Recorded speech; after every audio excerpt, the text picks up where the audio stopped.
एक बार भीषण युद्ध हुआ। युद्ध समाप्त होने के बाद उनकी सेना की यादें अपने साथ लिए सभी जिंदा बचे लोग अपने घर लौट गए। इस युद्ध से लौटने के बाद लक्ष्मी का पति बिल्कुल बदल गया था।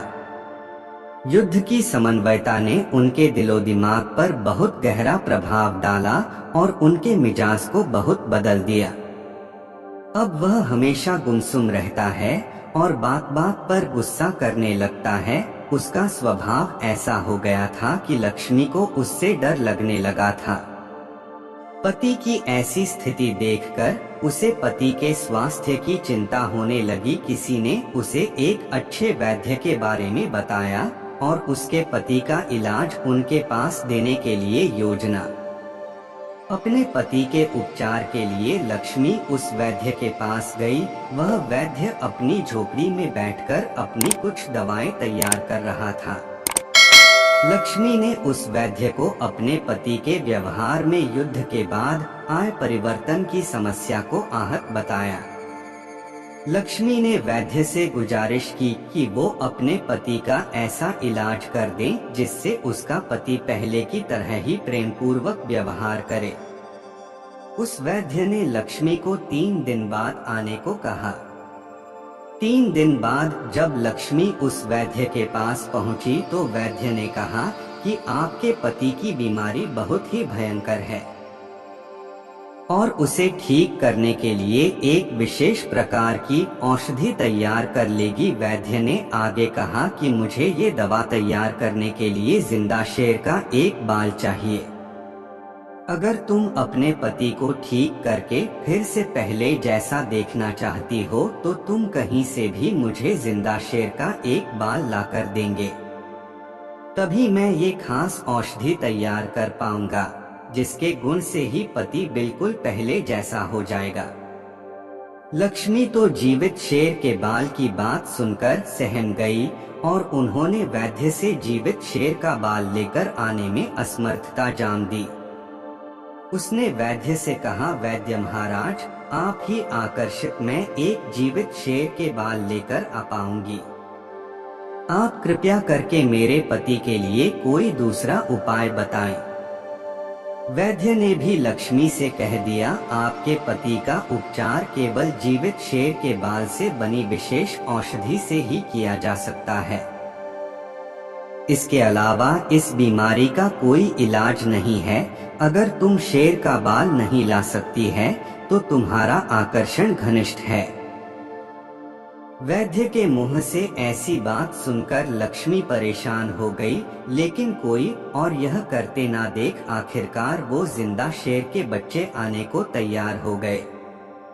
वो घर गए और शेर के बच्चे आने को लेकर अपनी आप को शक्ति बंधाती रही। अगले दिन वह हार कर एक कटोरी में मांस लेकर पास के एक जंगल की तरफ चली गई। वहां जंगल में उसे एक बाली नजर आई जहां से उसे शेर की गुर्राहट दी। उसे लगा कि इस छुट्टी में कोई भी शेर नहीं रहेगा, पर वो मांस खाने की हिम्मत नहीं पाई और वहीं से वापस घर चली गई। घर आ गया उसे लगा तो वो कभी भी शेर के बाल लेकर नहीं आएगी और उसके पति का इलाज नहीं मिलेगा। वो रात इसी के बारे में सोच सोच पूरी तरह से परेशान हो रही है। अगले दिन फिर से वह हार की और एक कटोरी में मांस लेकर जंगल की तरफ रवाना हो गई। जंगल में पहुंचकर शक्ति बनाकर वह अंग देवे पाव के पास गए और पत्ते के सामने कटोरी रखते ही वहीं से वापस घर आ गए। अगले दिन फिर से उसने ऐसा ही किया। धीरे धीरे यही उसका नियम बन गया। वह हर रोज जंगल में बाले के पास पहुंचती है।